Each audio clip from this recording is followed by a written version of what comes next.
You are with us on the General Overseas Service of All India Radio. We now bring you a special discussion on Union Budget 2018. The panel experts are Dr. Ram Upendra Das, Head and Professor at the Institute of Foreign Trade, Professor Dr. Aman Agarwal, Director and Professor of Finance, Indian Institute of Finance and Executive Director, Finance India. The moderator is S. Rangabhashiam, Senior Journalist.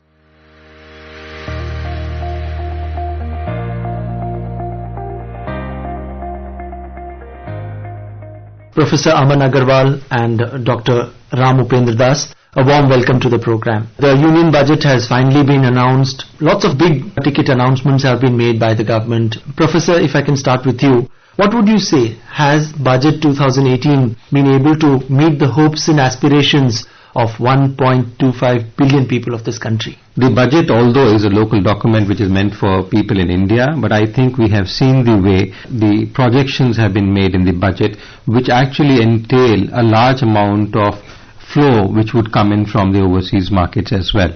The aspirations of not only 1.2 billion people in India would be met through the budget, but also the fact that the Indian diaspora living overseas sees a lot of opportunities coming through the budget as well, and large amount of investors which are looking at. You'll be surprised, all over the world where there is recession, India is something which is growing at about 7.1%, which has just come out day before, and for the current year as well, and for the next year it is estimated about 7.3% by the World Bank Global Economic Perspective report, and also the fact that our fiscal deficit will be fairly under control, keeping it figure of about 3.3% for the next year and about 3 to 3.5% this particular year. I think that is very critical when we are looking at some of the aspirations which build on. If we look at the foreign direct investment itself, it's gone tremendously in the last 3-4 years, given the kind of actions and orientations taken by this government, which are getting reflected in the budget and the way people are moving forward, from a mere $0.2 billion per month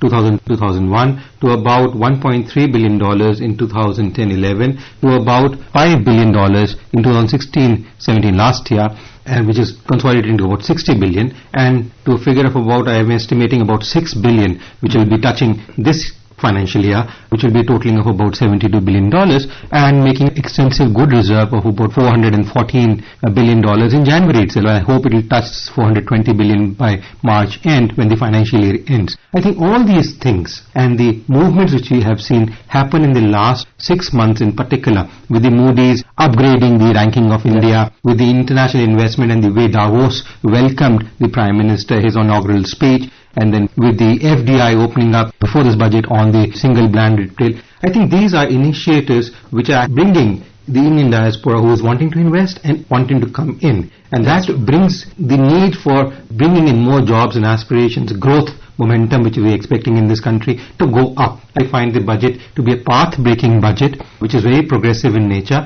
and also I feel it's more of a happy and healthy living which wants to bring smiles at the faces, at the hearts of people, and it is a feeling which I am seeing emerging in the last 4 years, and I hope it will come true. I think these aspirations are somewhat reflected in the budget, keeping fiscal discipline in order, with about 3.3% is selected for next year and about 3.4 or 5 particular year. They are looking at long-term perspective, growth for the country and growth for the peoples, maintaining the dignity of an agriculturist, a farmer, the youth for a prosperous tomorrow, and the senior citizens of this country, including the soldiers who are protecting all of us in all kinds of odd situations. Dr. Das, we're discussing the provisions of the budget, the highlights of the budget. But before we do that, your first reaction to the Union Budget 2018, how do you see the budget? This budget has to be seen in the context of the fact that in today's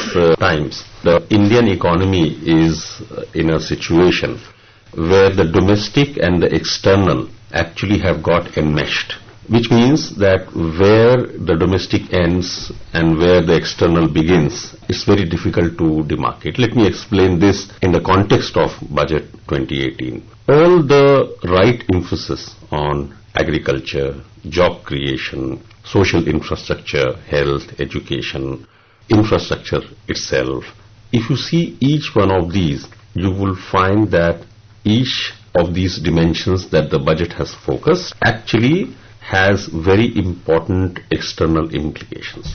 What is it that the overseas community sees? They are looking at a country where they can invest. They are looking at a country where they can actually connect for a variety of business and economic pursuits. They are looking at a country which can accommodate most of the global aspirations as well. Asia is the spot, and within Asia, India, which is a democracy, is a country of 1.25 billion people. Now, if budget tries to double the farmer's income, for instance, it is actually talking about 500 million people. And if their incomes get doubled, then you can imagine the kind of demand generation that happens in the economy. The kind of rural demand would have effect on the industrial and service sectors. The kind of investments that will be required in services and manufacturing. And that is where India is already opened its foreign direct investment, where you can actually come in and produce, manufacture, provide services. And there is a new section which is now getting focused, which will be a source of new demand. And that is only going to add to the existing demand getting reflected in GDP and its growth rate. So you can imagine just one focus on doubling the farmer's income with the help of minimum support prices, also 1.5 times higher than their input cost. You can imagine the multiplier effect that will have on demand, and therefore the need to supply more. And when you have to supply more, all the aspects of global linkages actually come into play. Professor Agarwal, coming to the infrastructure sector, investment and the allocation has been increased from 4.94 lakh crore rupees to 5.97, almost a lakh crore rupees for the infrastructure sector. Can we expect this money to really make a huge difference in the infrastructure sector and also have a perceptible impact on the employment generations in it? And this particular allocation which has been made would have direct impact on the employment, especially at the tertiary level when we talk of the labor class, the segment which is actually into creation of some of these infrastructures, the road, railways, buildings, highways, whatever you're looking at. However, apart from this, there are 2-3 other components which have come forth just before the budget and around the budget. One of them is the opening of and allowing FDI coming in and for overseas participants in real estate dealerships, and which is very important in terms of restructuring the way real estate has been dealt in this country and trying to formalize it. Most part of the real estate, because of the cash economy or the black economy, has always been in the cash front and was never regularized in the last 60-70 years, and more so in the last 20-25 years when there has been a boost. But I think this will regularize and also bring in a more structured framework. And given the fact that the government is concerned about implementation, this is something which has happened with India for now decades, that India is celebrated all over and talked about. They create extensively very good policy framework, documentation, structures, but when it comes to implementation, we have had been a complete or a large failure in various prospects in the past. However, this government, if we see in the last quarter or maximum 4 or 5 months, we see that there is an extensive focus on implementation of various things, whether it is by the private sector or the public sector, whether it is authorities or private builders. The government has been focusing and forcing them to complete and deliver those goods which they have promised to the large population of this country, and at a reasonable price, not at a high price which we saw happen in about last 4 or 5 years before that, and we saw that completely going halfway. A common man could not afford to buy real estate. I think that has cut down, and I think this is where the implementation becomes a critical component in the infrastructure, which is critical from the perspective of an international participant investing into the infrastructure or trying to create infrastructure in this country, is that they want things to be delivered on time. They don't want delays, because delays means cost escalations, delays means corruption. From that perspective, the government has already tightened the screw, and this is a clear-cut message. The other component which we also saw is the opening up of the single band retail. Now you see, earlier when we opened up FDI, the company would come in and set up from scratch, build the whole thing. Today, companies don't look at that framework, and fortunately or unfortunately, because of large amount of recession around the world, and some felt by the India as well, because we are part of the global village, there have been large number of companies which have actually gone out of business, partly because of this cash to formal economy, another because of the recession. Now those components will be taken up by these foreign participants and immediately brought into functionality so that they can be in retail within a span of 6 months, 1 year, 2 years, with reducing the gestation period from about 5 years or 10 years to a year or so that they can function. This is where again the infrastructure and jobs market will grow. You were talking about implementation. Dr. Das, I want to bring in this point here about this dedicated focus of the government as far as implementation is concerned. And if we were to talk about railways, lots of scope, 18,000 kilometers of doubling of line, 5,000 kilometers of gauge conversion, escalators, Wi-Fi, CCTV in 600 major big stations. Don't you think all these throw up opportunities not only for Indian companies but also companies which are overseas and are interested in India?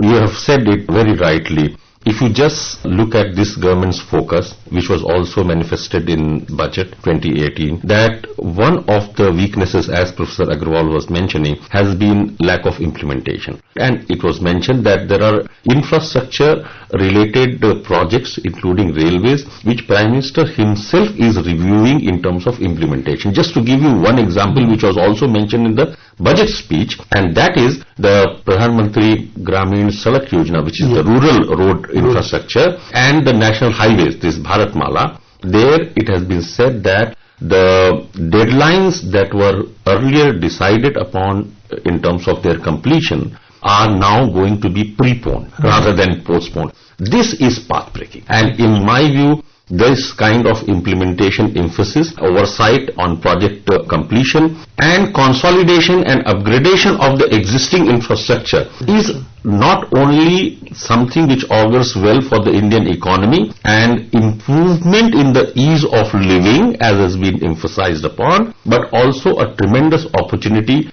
because the upgradation related areas actually span from very basic services to very high technology services, and these have ample opportunities both for Indian private sector as well as global multinational companies to come and impart their experience, skills and capital. But what would you say, Professor Agarwal, in the last couple of years, there's been a perceptible change as far as the economic environment is concerned in India, and also the business environment, the confidence, the sentiment has changed a lot. Ease of doing business has tremendously improved in the last 3-4 years. Don't you think investors overseas would like to take this opportunity and come in India? When this government took over, we were quite negative in terms of sentiments. We were talking in this country about policy paralysis. We were talking of an inflation which is skyrocketing. We were talking of GDP which is dipping. These were things which the government came in. Okay. But to my surprise, this government has done within a span of first 6 months something which countries have taken decades and even more. That is building confidence, getting that positive wave up, getting aspirations of people within the country and overseas markets up.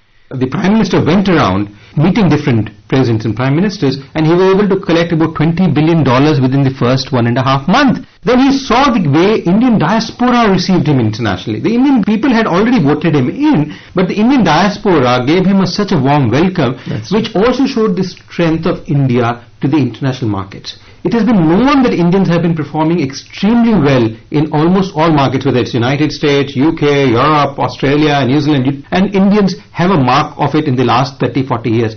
But the community was never recognized. The kind of strength Narendra Modi's visit to some of these countries and the Indian diaspora welcoming him has completely turned the way, and that's where the perception started changing. The Make in India program initiated, large number of other programs which invited foreign institutions to come in and invest and do business here. We have had large number of institutions doing business for last 30, 40, 50 years from overseas, but there was still this lack of confidence. We started flows of capital. We had about $300 billion of reserves just a year before that, which fell down to 200 billion. And then you can see from 200 billion, this government has been able to build within a span of 3.5 years to about 400 billion plus. Now this clearly shows the kind of positive confidence and wave in international market. Yes. And within the country, I like to just point out 2 points here. The way the Jan Dhan Yojana, the demonetization and the GST happened without any cripples, without any problems, without social unrests or civil disorders, which have been the case when demonetizations happened even in this country before and even in other parts of the world. We saw those civil unrest taking place. brings out that aspirations of people, clearly showing that they have full confidence in this government and the Prime Minister. The GST is a very key path-breaking decision, especially when it comes to overseas markets investments. I have met some people at the OECD meeting and the World Bank IMF meeting last time in April and June. And the industrialists from there were concerned that they come to different states and they are perplexed with n number of taxes and structures, and some of them are happy with some states and some of them are not happy with the other states, and they are wanting to close out and move out, and they are not able to do that. GST gives them what they understand from their own economies, and then it comes to a one single tax. It's like a one window tax system which is coming in. That brings in that investment pool, because they know what GST is. They have seen that in Europe, they have seen that in the United States. So from that perspective, they understand, and they're able to move faster into the country now, seeking that progressiveness, and the openness in the minds of the people and the government in specific has a positive, welcoming foot towards the international investment and the people. Dr. Das, we have seen how the stock markets have grown by leaps and bounds, especially in the last 2-3 months. The Sensex has crossed the 36,000 mark. Moving ahead, what would you say? Would investors still have confidence in the stock markets? Because most of the economists, analysts, they do see the Sensex and the stock markets as a barometer of the economy. That is where I tend to disagree, because I feel that stock markets and the movements therein are surely an important indicator of the economy, but not the only indicator. Second is, we have to see things with a sense of proportion. Stock market, so long as it helps mobilize funds for investments, it's a good thing. But when stock market is utilized both by domestic investors, retail investors, as well as foreign institutional investors for short-term gains, when the hot money becomes the predominant share of the capitalization of stock market, it may be a sign of worry. It is not something new that I am talking about India. You have seen how stock market meltdown happened in 1997, East Asian crisis, and then as if it was not enough, it spread to Wall Street as well in 2008, and then there was a global contagion when stock markets actually tumbled all over. So this is a very important, crucial instrument to mobilize capital. There is no doubt about that. But we cannot go beyond a point. And that is why I have a feeling that long-term capital gains tax and STT, as well as equity-linked mutual funds, which has also been now come under this tax, 10%, I think these combined will bring little bit of balance to the transactions that happen in stock market. Because the contradiction was that people were having funds, but private investments in the economy was not picking up. And there are analysts who suggest that what was to be invested within the economy was actually getting diverted to stock market, and mainly for speculative short-term purposes. That is the balancing act this budget has tried. Professor Agarwal, post demonetization, there were lack of opportunities in real estate or gold or in any other asset. The money started moving into the stock market and we saw how it bounced. But with the advent of the long-term capital gains, what would you say? How do you see it, as Dr. Das said, as a balancing factor, or it could be a negative for the stock markets? Those who use stock markets to monopolize or money launder, for them it is certainly a bad factor. But those who are looking at growth or making even revenue for themselves using stock markets, it is a positive stand which has come forth, and it is also an indication to the foreign community that please don't bring in money for fly-out operations. A very important component to understand about Indian stock market as against United States or Japan or in the UK is that in India only about 7 to 8% of the total wealth of the nation is held up in the stock markets, and all stock markets taken together, not only Bombay Stock Exchange. Whereas in the United States or Europe or in even Japan and some of the other countries, almost about 65 to 70% of the total wealth. That means a person on the street also invests extensively in the stock market, and that is where the difference in understanding and it being a clear-cut barometer is there. I think a very good stand which I also saw, which came out, which did not get much highlighted but was mentioned by Arun Jaitley, was on bitcoins. He mentioned this in the budget, which gives a clear indication to people that they must not invest in this hypothetical so-called currency, which may become a hawala transaction tomorrow and may lead to evaporation of people's hard-earned money. Let's also talk about this big announcement as far as health is concerned. Medical insurance is a big issue in our country, especially for the poor and downtrodden people. Health insurance of 5 lakh rupees per family per year for 10 crore families. That's really substantial. Can we expect all these insurance companies, whether they are Indian companies or overseas companies, to also get a share from this? A very important component is there's not only 10 crore families. A family in India or in US is different. In US is generally 1 or 2 people. In India it's 5 to 6 people. So we're looking at 50 crore people being covered on this. And the most important aspect is you need assurance. Now this is something which is very important. That feeling that I can be covered. I need an operation, I can go forward and get that operation because the government provides me this 5 lakh rupees cover. And this is specifically for the middle class, lower middle class and the BPL families in India. Now who are the providers? You see, in healthcare, large number of systems have been adopted all over the world. I did some work for the HMOs in the United States 20 years back before joining the World Bank in DC, and I found that they have a very corrupted healthcare system, despite the fact that about 70 to 75% of personal income goes as taxes to government. They have a very poor healthcare system which is prevalent there. Developing hospitals is not the job of the government per se, but yes, it is one of the important aspects.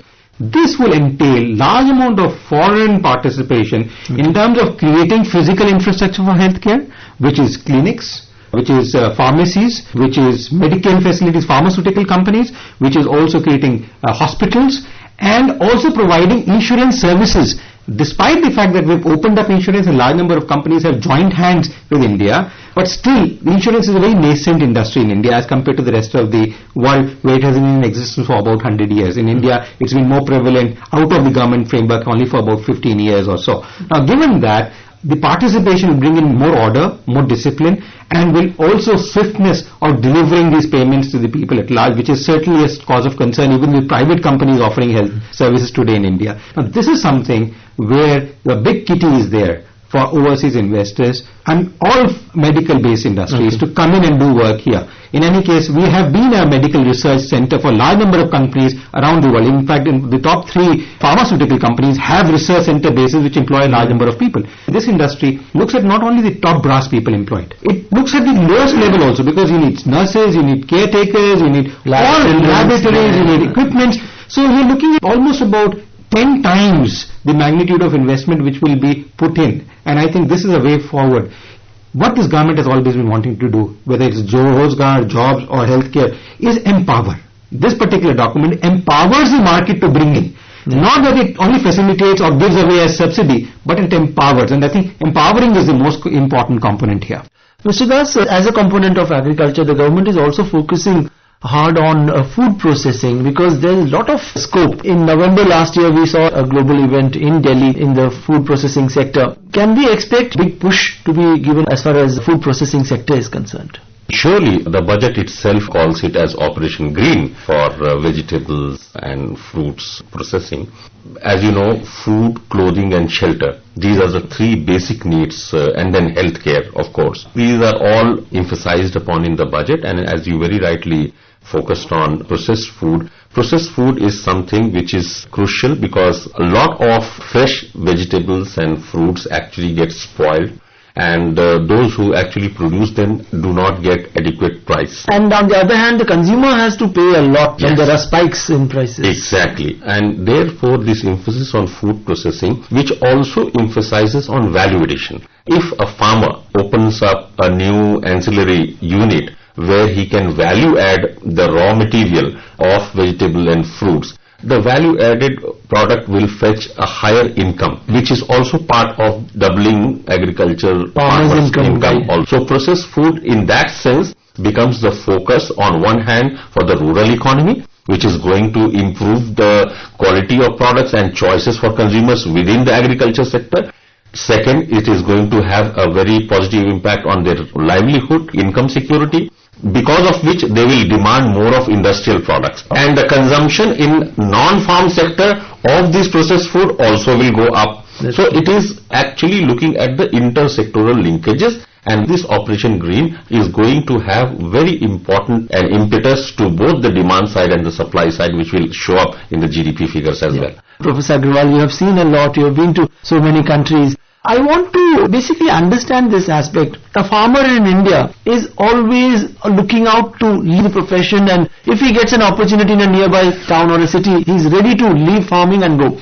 Whereas in other countries, that's what I understand, in Europe or in America, a farmer is like any other professional, like a doctor, like an engineer, and he earns well and he has a comparable standard of living vis-a-vis other professions, which is not in India. Why, despite the best of efforts, despite the best of intentions of the government, the income of the farming community and the standard of living could not be improved much? Please understand, in most countries, farmers' population, the total proportion of the population is only between 2 to 4%. And that brings in the cost of food security issues before large amount of governments everywhere in the world, whether developed or developing. India is fortunately blessed to have about 75% population both in agriculture and agro-based industries taken together, about 65% agriculture plus another 10% in agro-based industries.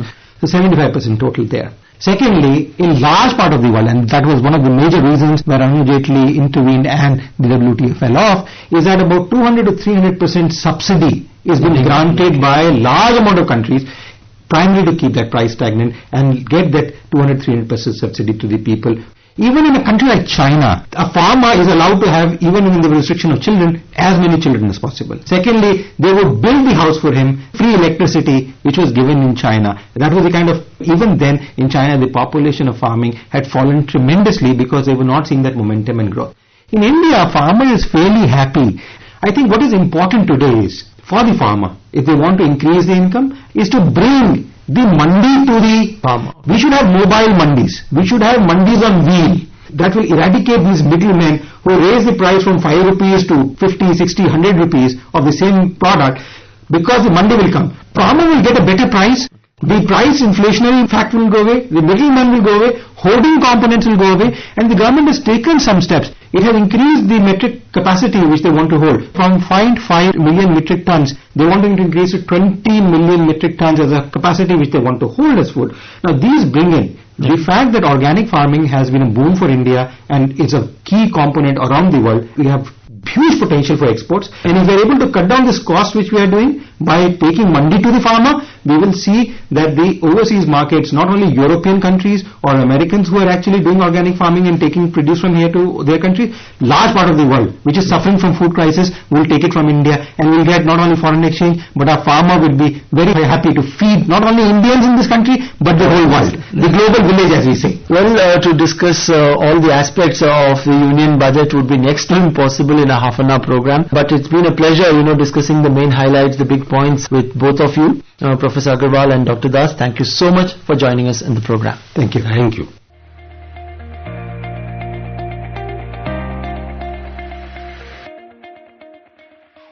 You were listening to a special discussion on Union Budget 2018. The panel experts were Dr. Upendra Das, Head and Professor at the Institute of Foreign Trade; Professor Dr. Aman Agarwal, Director and Professor of Finance, Indian Institute of Finance and Executive Director, Finance India. The moderator was S. Rangabhashiam, Senior Journalist. The program was produced by Monika Gulati with assistance from Kumar Gaurav. This broadcast came to you from the General Overseas Service of All India Radio.